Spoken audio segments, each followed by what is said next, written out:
The Beets family faces a race against time as they try to extract dirt from the frozen mining cut.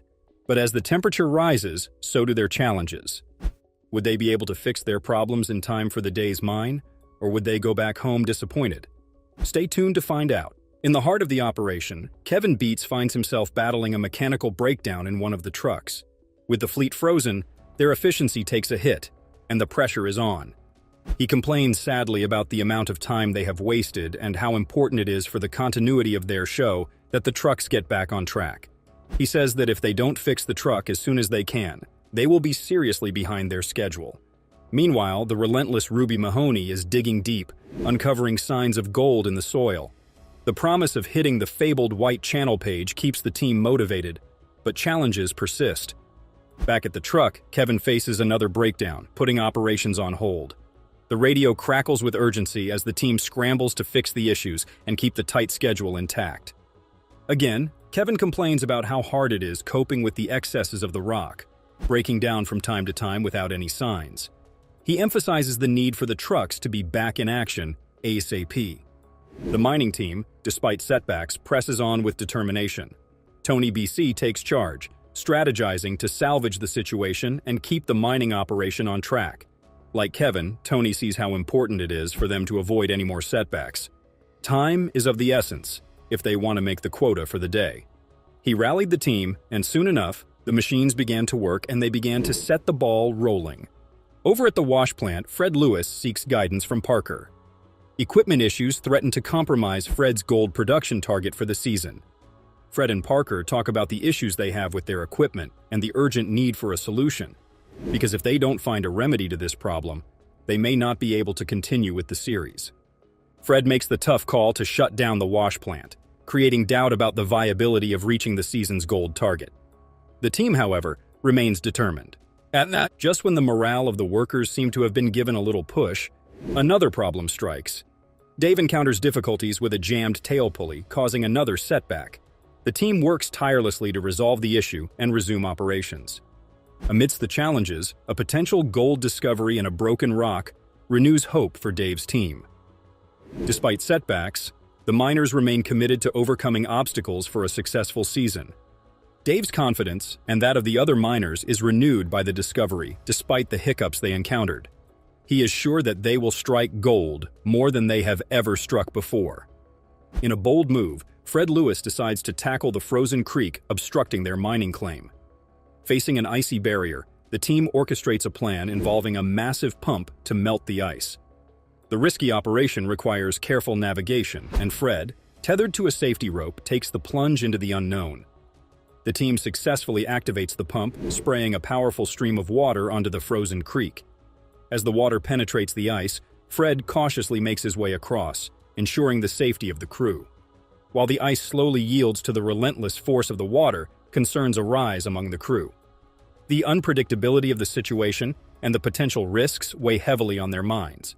Instead of getting worried and worked up, the crew members enjoy the rush, excitement, and anxiety of the whole season. Their utmost hope, however, is that everything goes according to plan. After hours of vigorously battling the frozen barrier, the team's perseverance pays off. The pump successfully carves a path through the ice, allowing them access to the vital equipment on the other side. With the creek conquered, Fred's team regains access to crucial equipment, and mining operations resume. The victory over the icy challenge injects a renewed sense of determination into the crew as they push forward, undeterred by the harsh Alaskan conditions.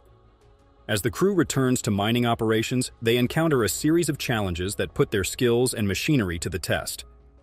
Faulty equipment and unexpected shutdowns become a recurring theme, threatening the efficiency of the entire operation. The pressure is on as they strive to extract as much gold as possible within a limited time frame. Amidst the chaos, expert operator Ruby Mahoney emerges as a key player. With tenacity and determination, she tirelessly operates the machinery, digging deeper into the cold soil in pursuit of the elusive gold. Ruby's expertise becomes a beacon of hope, providing the team with a glimmer of success in the challenging conditions. Meanwhile, Tony's son Mike leads the charge in a massive effort to strip 700,000 tons of dirt from the cold coat. The goal is to hit Paradise Hill's fabled White Channel Pay within a week. A breakthrough moment occurs as they discover what appears to be the distinctive iron-stained yellow soil, a potential indicator of gold-rich ground. The urgency escalates as unexpected setbacks plague the operation. Kevin, Tony's chief mechanic, faces the challenge of keeping the fleet of rock trucks in working order. With multiple breakdowns and a critical shortage of essential parts, the team is forced to make crucial decisions on the fly, further intensifying the race against time. With the clock ticking, Mike beats strategies to maximize the extraction of dirt from the cold coat. The ambitious goal of hitting Paradise Hill's White Channel pay within a week requires a relentless pursuit of efficiency. The Beats family invests everything they have, mobilizing their resources to ensure the success of this high-stakes endeavor. The pressure intensifies as Tony's chief mechanic, Kevin Beats, faces a mechanical nightmare. The rock trucks, essential for hauling dirt, face constant breakdowns, each one threatening to derail the entire operation. Kevin's mechanical prowess is put to the ultimate test as he battles missing bolts, broken parts, and a relentless race against time. The turning point arrives as expert operator Ruby Mahoney uncovers signs of gold in the cold coat. The distinctive yellow soil, coupled with rounded riverbed rocks, suggests the presence of gold-rich ground.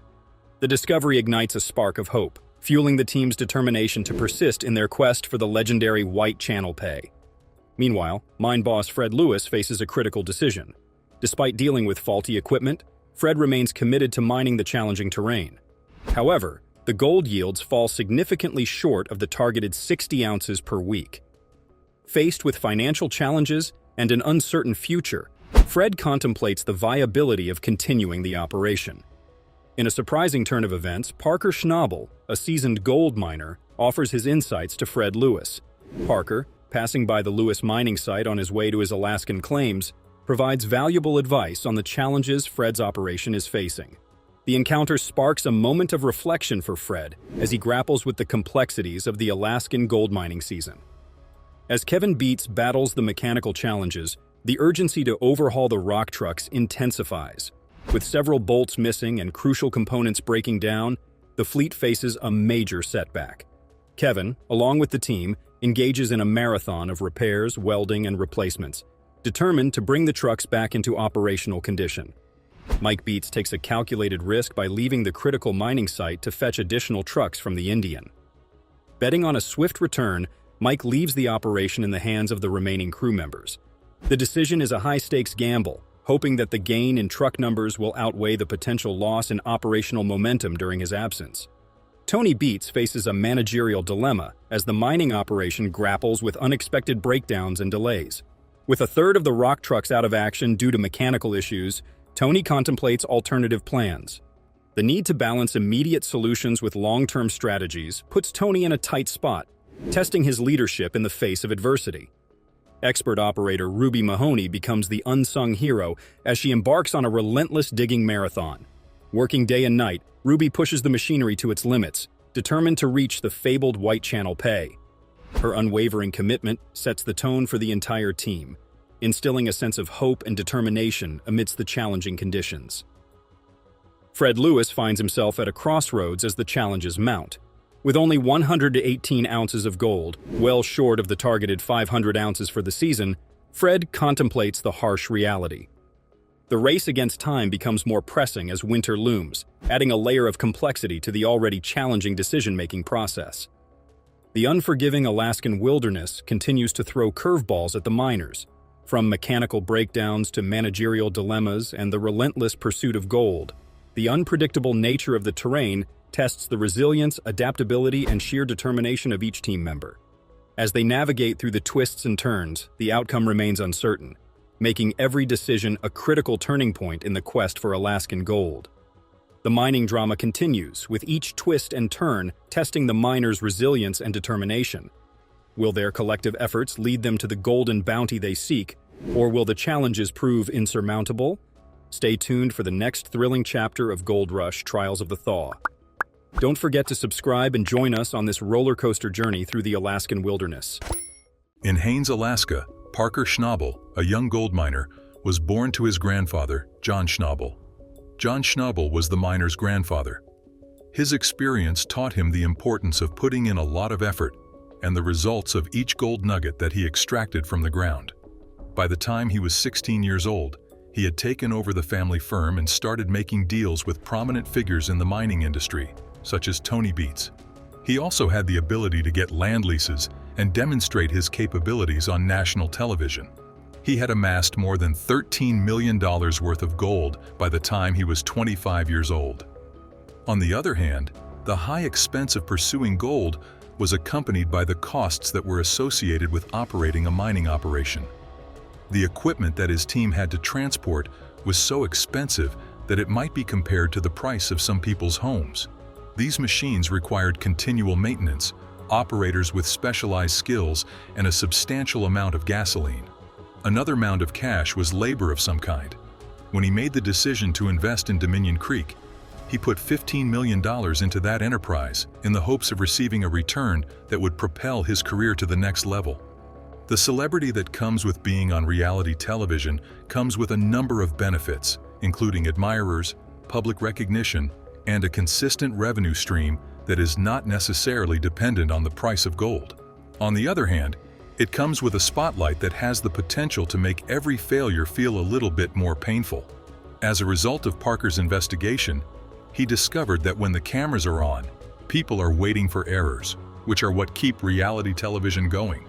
However, despite the fact that his crew toiled relentlessly and put in 75-hour weeks, the weight of leadership was firmly on his shoulders. It wasn't simply that they were employees, they were also the ones who knew him when he was at his worst and in the gutter. Not only did he owe them a wage, but he also believed that this business could continue to function. His personal life was falling apart in addition to the strain that was being placed on his finances. It was during the 7th season of Gold Rush that viewers had the opportunity to become acquainted with Ashley Ewell, an Australian veterinarian nurse. He had been in a relationship with her. The termination of their relationship in the year 2017 left him obviously upset, and the fact that he was emotionally vulnerable in that way does not make mining any different. In the moment that Parker disclosed that he had declared bankruptcy, he accepted defeat, so revealing a level of betrayal that extended beyond monetary considerations. Walk away. Yeah, walk away. I'm gonna go get a thermos. Is there some gold here? Yeah, we're gonna waste. The stark fact that gold mining is unpredictable, hazardous, and may even be downright unpleasant is the subject of this narrative. The devastating disappointment that comes when you pour all you have, time, money, and sweat, into the land and the earth decides to keep its treasures buried is there. The joy of a good haul and the exhilaration of seeing numbers go up are only two examples of the emotions that can be experienced. In his time working in the mining sector, gold miner Parker Schnabel has seen a great deal of failure and difficulty in terms of his finances. In the gold mining industry, the highs are powerful, but the lows cause you to rethink everything, from the decisions you make in business to the relationships you have. Although fame can magnify achievement, it also has the potential to make defeat more isolated. Downsizing is not just about cutting costs. It is also about telling individuals who have put their trust in you that they do not have a job anymore. Parker may have to start making difficult decisions regarding his finances in order to do this. Dominion Creek presents yet another obstacle, which is the looming question of whether or not he will be able to keep things functional. In addition to the need for additional people, fuel, and equipment, the cash flow is beginning to dry up. There have been times when Parker's presence on social media has been a double-edged sword. While social media platforms like Instagram and Twitter allow him to maintain his connection with his supporters, they also provide the general public with a front-row seat to his shortcomings. It may be challenging to deal with this situation when he is attempting to maintain a positive mood for himself and his staff. The bond that Parker has with his family, and in especially the teachings that he has learned from his grandfather, John Schnabel, is at the center of everything that is going on here. Oh, you're gonna wheel me up? Yeah. Okay, anytime. Parker has been able to persevere despite the fact that everything else appeared to be coming apart, because he learnt from him the qualities of hard work, tenacity, and perseverance. However, even these lessons do not necessarily make it easier to accept the hard realities of failure after they have been experienced. The mining of gold is not just about gold. It is also about hope, danger, and the belief that there is something greater waiting for you if you dig deep enough. In spite of the fact that Parker has spent the most of his life believing in that concept, he is suddenly confronted with the opposite side of the coin. When there is no gold at the bottom of the pan, what are the things that happen? Parker is not the first miner to suffer a significant loss, and it is highly unlikely that he will be the last. The fact that Parker is accomplishing all of this while millions of people are watching is what makes him stand out from the crowd. All of the mistakes and failures that have occurred are now available for the general world to view. It won't be simple for Parker to take the next step. It is difficult to make a living in mining, and the financial losses he has sustained are significant. However, it is possible that there is something to be said about the manner in which he continues to get up, even when circumstances appear to be dire. When it comes to gold mining, tenacity is just as important as luck, and Parker possesses both of these qualities in plenty. Is that sufficient to have a positive impact on the situation? Time is the only thing that can tell. A Dutch gold miner, upon discovering that his stationary dredges were not going to get him to his aim, made the decision to concentrate on an abandoned trommel machine that had been constructed by a renegade miner several decades earlier. This is the story that centers around the Dutch gold miner. As opposed to transporting material to a predetermined spot, the trommel provided mobility and the freedom to move with pay soil. In order to return to base camp, the miner was required to disassemble and transport the trommel, which resulted in a daily expenditure of more than $60,000. The steep terrain and boat voyage made the journey challenging. One truck had a damaged tire and twisted rim, but the miner was unharmed. The crew worked hard to disassemble and transfer the trommel, moving the 20-ton drum onto a military tank transporter despite adverse conditions. During the trip, the truck got bogged in the mud and needed a backhoe loader to release it. The mining boss was pleased when they returned the trommel to camp after 3 days. The mobile trommel appeared efficient and flexible since it could handle massive amounts of material faster than anything else the digger had employed.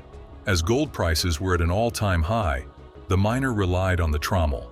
The mining operator always thought long-term and took risks, and the trommel was a future investment. It helped him keep his business going despite all the challenges. Pipeline to see what happens. The mining veteran had previously spent over $1 million on a custom excavator to dig 9,000 ounces of gold. His prosperity came from smart investments and taking chances that others wouldn't. The Dutch miner was known for his tough management style, which was not always well appreciated. After throwing gasoline into a dredge pond and lighting it on fire, he was criticized and fined for environmental infractions. His harsh treatment of employees, especially during failures, often irritated them. Safety and the insistence on correcting mistakes created a high-pressure workplace. Living on a reality show made things harder. The prospector was scrutinized by the public because his every move was broadcast.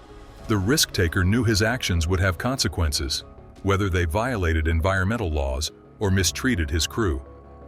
However, he remained true to himself, took risks, took responsibility for his actions, and handled criticism. In the mining veteran's ongoing struggle to remain gold game leader, the trommel was just another episode. The risk-taker had always gambled, and this time it paid off. Mechanical problems and tough terrain plagued Yukon mining. However, his determination was unwavering. It was a gamble, but the trommel helped him meet his output goals and reaffirm his purpose in life.